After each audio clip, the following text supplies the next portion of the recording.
राजस्थान रंगों और संस्कृति का प्रदेश है और गुलाबी नगरी के रूप में विशेष प्रसिद्ध है। जयपुर के भव्य महल, किले और बाजार इसे एक अनोखी पहचान देते हैं, जो इतिहास और आधुनिकता का अद्भुत संगम है। आदाब, नमस्ते, सत श्री अकाल। मैं हूँ रिजवाना। आज हम आपको एक सच्ची घटना सुनाने जा रहे हैं, जो कि है राजस्थान के जयपुर की।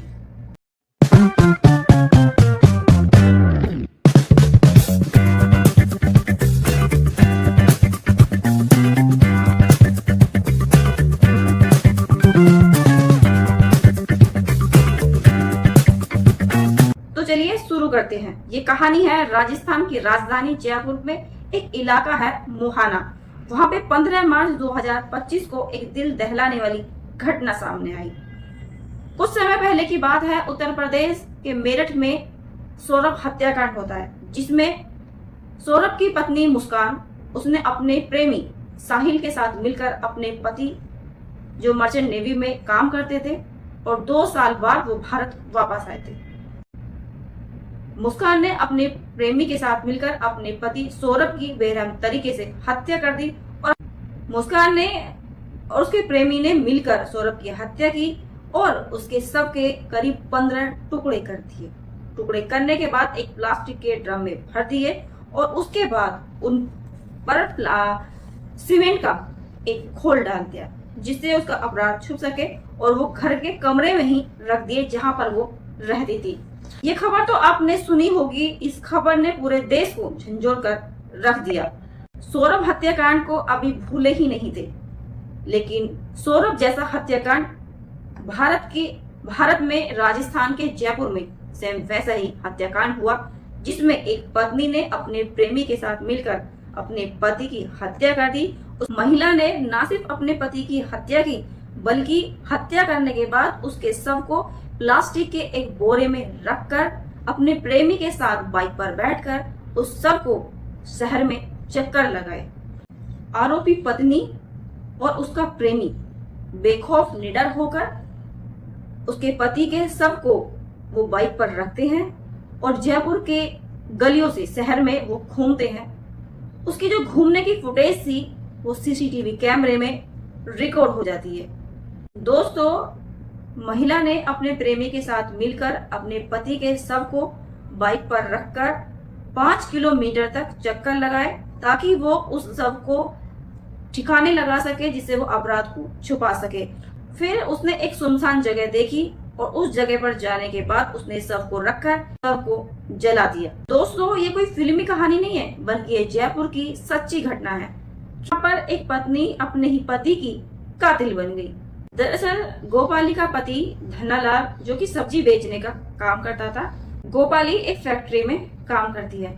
लेकिन एक दिन गोपाली के पति धन्नालाल से कुछ लोग शिकायत करते हैं कि जो उनकी पत्नी है गोपाली, उसका किसी दूसरे व्यक्ति से संबंध है। गोपाली जब घर आती है तो धन्नालाल उससे बड़े प्यार से पूछता है कि गोपाली, तुम किस फैक्ट्री में काम करती हो, क्या नाम है उस फैक्ट्री का?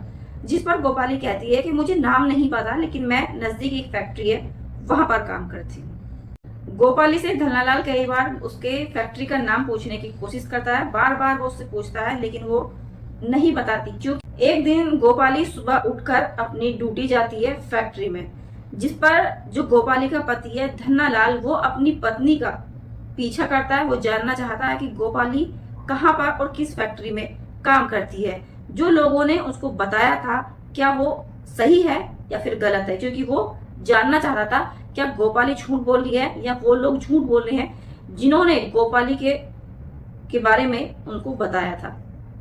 धन्नालाल अपनी पत्नी गोपाली के पीछे पीछे जाता है तो देखता है कि गोपाली किसी फैक्ट्री में काम नहीं करती, बल्कि वो एक दीनदयाल नाम के एक शख्स की दुकान पर काम करती है। धन्नालाल अपनी पत्नी गोपाली के पीछे पीछे उसके वहां पहुंच जाता है और अपनी पत्नी से कहता है कि तुमने मुझसे झूठ बोला, तुमने तो कहा था कि तुम किसी फैक्ट्री में काम करती हो, तुम यहाँ पर काम करती हो। वो अपनी पत्नी पर जोर जोर से चिल्लाने लगता है।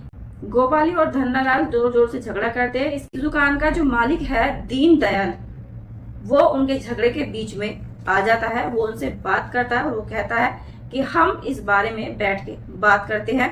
और दीनदयाल धनालाल से बात करता है, वो कहता है कि यहाँ पे काफी लोग हैं, हम इस बारे में बैठ के बात करते हैं। और वो दुकान के ऊपर बने एक कमरे पे उसे लेकर जाता है। अब दीनदयाल, धनालाल और गोपी बैठकर बात करते हैं, जिस पर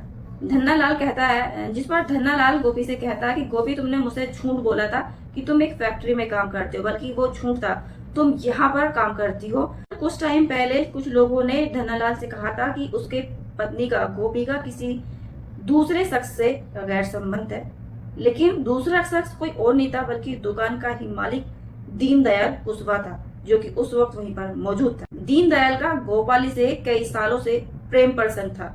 वो कई सालों से दीनदयाल की दुकान पर काम कर रही थी।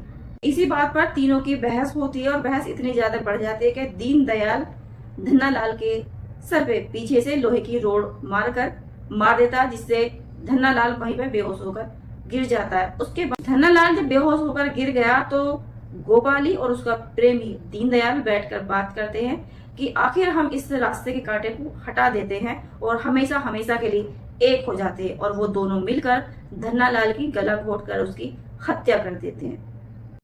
हत्या करने के बाद दीनदयाल और गोपाली धनालाल के शव को एक प्लास्टिक के बोरे में भरते हैं और उसे उठाकर बाइक पे बैठ के शहर से दूर एक सुनसान जगह पर लेकर जाते हैं। वहां जाकर उसके शव को आग लगा देते हैं। आग लगाने के बाद वो दोनों वहां से चले आते हैं और वो कहते हैं कि चलो, हमारे रास्ते का कांटा हट गया और उनका अपराध भी छिप गया, क्योंकि जो धनालाल का जो शव था उसमें उन्होंने आग लगा दी थी, लेकिन जो उनका शव था वो अध जला था। धनालाल का शव जो था वो पूरी तरह नहीं जला था, वो अध जला शव था। लेकिन अगले ही दिन वहां पे कोई व्यक्ति निकल कर जा रहे थे, कुछ लोग जा रहे थे निकल कर, तो वहां देखते हैं कि वहां पर किसी व्यक्ति का अध जला शव पड़ा हुआ है। इसकी सूचना वो लोग पुलिस को देते हैं। पुलिस मौके पर पहुंचती है और सबको कब्जे में लेकर पोस्टमार्टम के लिए भेज देती है। उसकी शिनाख्त करती है कि आखिर ये कौन है व्यक्ति जिसकी हत्या की गई है और हत्यारा कौन है। अब पुलिस रास्ते के सीसीटीवी कैमरे खंगालती है और जानकारी करती है कि आखिर इस सब को यहाँ पे कौन लाया और किसने इसमें आग लगाई है। सीसीटीवी फुटेज में खंगालने के बाद पुलिस को एक गाड़ी पर एक महिला, एक पुरुष और बीच में रखे एक प्लास्टिक का बोरा वो दिख जाता है। पुलिस ने उसको चेक करती है और बाइक पर जो नंबर था उसकी बिना पर आरोपी की तलाश करती है। लगता है कि वो जो गाड़ी थी वो दीनदयाल गाड़ी थी और पुलिस उस गाड़ी की जानकारी करते हुए दीनदयाल के घर पे पहुंच जाती है। पुलिस ने दीनदयाल के घर पहुंच जाती है और पहुंचने के बाद में दीनदयाल से पूछताछ करती है। पहले तो पूछताछ में दीनदयाल इधर उधर की बात करता है, लेकिन पुलिस को पूरी तरह शक हो जाता है। शक की बिना पर पुलिस उसको गिरफ्तार करती है और थाने लेकर आती है और उससे कड़ी सख्ती के साथ पूछताछ कर, जिसमें आरोपी ने सारा सच उगल दिया। दीनदयाल ने अपनी प्रेमिका गोपाली का नाम भी बता दिया, जिसने पुलिस ने आरोपी गोपाली को भी गिरफ्तार किया। गिरफ्तार करने से उसको सख्ती से उससे पूछताछ करी। तो पुलिस ने जब सख्ताई से गोपाली से पूछताछ करी तो गोपाली ने अपना गुनाह कबूल कर लिया और उसने बताया कि किस तरह से उसने अपने पति धनालाल की हत्या की है और उसके शव को एक सुनसान जगह पर जाकर जला दिया। जयपुर के साउथ के डीसीपी दिंगत आनंद जी ने बताया कि दोनों आरोपियों पर हत्या का केस दर्ज किया गया है। उन्हें कोर्ट में पेश किया गया, जहां दोनों को जेल भेज दिया जाएगा। ये जो घटना है, ये घटना 16 मार्च 2025 की है, लेकिन इसका जो खुलासा हुआ वो 20 मार्च 2025 को इसका खुला। मेरठ की मुस्कान हो या जयपुर की गोपाली, दोनों ही मामले में एक चीज समान थी, प्यार में पागल होकर अपने ही पति की हत्या कर दी। सवाल ये उठता है कि कुछ लोग प्यार की अंधी दौड़ में सही और गलत का फर्क ही भूल जाते हैं। इस घटना को सुनाने का उद्देश्य किसी को डराना, धमकाना, किसी के मान सम्मान को ठेस पहुंचाना या ऐसे कार्य करने के प्रति उकसाना नहीं था, बल्कि सावधान करना था, सुरक्षित करना था, सेफ करना था कि भविष्य में ऐसा कोई कार्य न करे जिसकी वजह से किसी का जीवन समाप्त हो। भविष्य में ऐसा कोई कार्य न करे जिसकी वजह से आपका जीवन अंधकार में बीते। मिलते हैं एक और ऐसी सच्ची घटना के साथ। तब तक के लिए चैनल को सब्सक्राइब कर दे और वीडियो को ज्यादा से ज्यादा शेयर करें। जिससे लोगों में जागरूकता फैल सके। धन्यवाद।